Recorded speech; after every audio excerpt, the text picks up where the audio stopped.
Hello students, आज हम संस्कृत में अष्टमय पाठ है पढ़ेंगे। पाठ का नाम है सूक्ति स्तबकः। सूक्ति मीन्स अच्छे कथन। सूक्ति का क्या अर्थ है? अच्छे कथन। और स्तबकः गुच्छा या समूह, अच्छे कथनों का समूह। चलिए शुरू करते हैं। उद्यमेन ही सिद्ध्यन्ति कार्याणि न मनोरथे। उद्यमेन ही सिद्ध्यन्ति, उद्यमेन परिश्रम से ही, सिद्ध्यन्ति सिद्ध होते हैं, कार्याणि कार्य, न मनोरथे ना कि मनोरथ करने से या इच्छा करने से। कि जो सभी काम हैं वो परिश्रम करने से हमें उन कामों में सफलता मिलती है, ना कि हम इच्छा मात्र से सफलता मिल जाएगी। अगर हम सोचे कि हम बैठे बैठे पास हो जाए, नहीं हो सकते ना, तो उसके लिए हमें क्या करना पड़ेगा? पढ़ना पड़ेगा। ऐसे ही इसमें बताया गया है कि आपको अगर उद्यमेन ही सिद्ध्यन्ति कार्याणि न मनोरथे, कि जो कार्य हैं वो परिश्रम करने से ही सिद्ध होते हैं या परिश्रम करने से ही कार्यों में सफलता मिलती है हमें। न मनोरथे ना कि इच्छा मात्र से। न ही सुप्तस्य सिंहस्य प्रविशन्ति मुखे मृगा, जैसे कि सोए हुए शेर के मुंह में हिरन अपने आप प्रवेश नहीं कर सकता। सुप्तस्य होता है सोए हुए, प्रविशन्ति प्रवेश कर सकता है। जिस प्रकार सोए हुए शेर के मुंह में हिरन अपने आप प्रवेश नहीं कर सकता, अर्थात इसके लिए क्या करना पड़ता है? शेर को शिकार करना पड़ता है। पुस्तके पठितः पाठः जीवने नैव साधितः।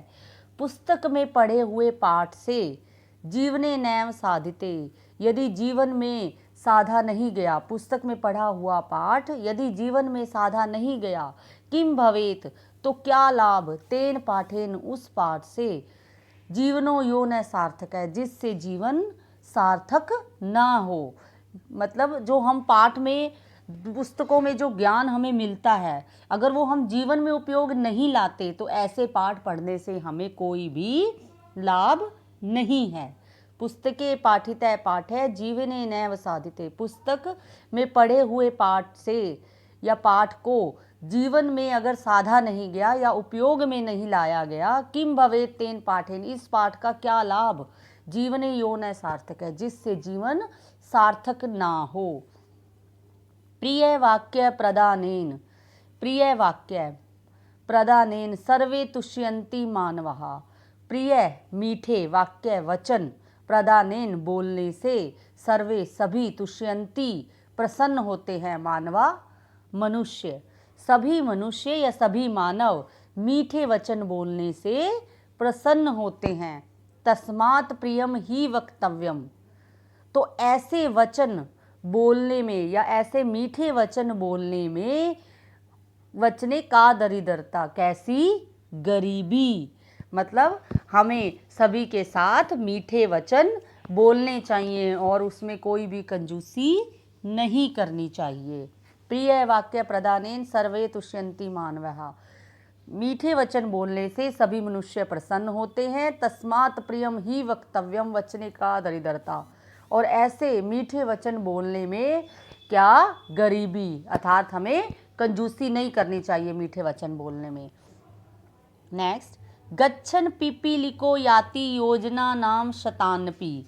गच्छन चलता हुआ या जाता हुआ, पिपीलिको, पिपीलिको होता है नर चींटा, जाति याति जाता है, योजना नाम कोसों, शतानपि सैकड़ों।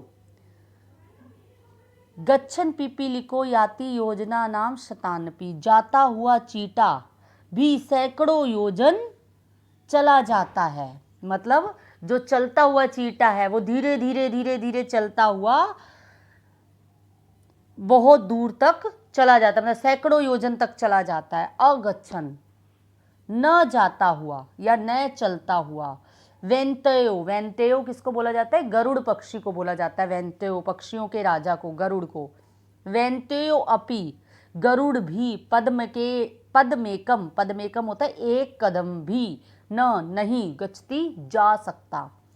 मतलब अगच्छन वेंतयो अपि, न जाता हुआ गरुड़ भी, पदमेकम न गच्छति, एक कदम भी नहीं चल सकता। अर्थात इसका मीनिंग क्या है कि धीमी गति से जो चलने वाली चींटी है वो अगर चलना आरंभ करती है तो वो कहाँ तक, वो सैकड़ों योजन तक चलती ही जाती है। लेकिन इसी प्रकार जो तेज उड़ने वाला जो गरुड़ पक्षी है, अगर वो ना चले ना उड़े तो वो एक कदम भी नहीं जा सकता। काके कृष्ण पिके कृष्ण, काके कौआ, कृष्ण काला, पिके कोयल, कृष्ण काली है। काके कृष्ण पिके कृष्ण, कौआ काला है, पिके कृष्ण कोयल काली है। को भेद है पिका क्यों, कोए और कोयल में क्या भेद है या क्या अंतर है। वसंत समय प्राप्ते काके काके पिके पिके, वसंत समय प्राप्ते, वसंत समय आने पर या वसंत ऋतु आने पर काके काके, कौआ कौआ है, कोयल कोयल है। अर्थात हमें कैसे पता चलेगा, अब कोयल भी काली है और कौआ भी काला है, तो हमें तो नहीं पता चल सकता ना ये कौआ है या कोयल है।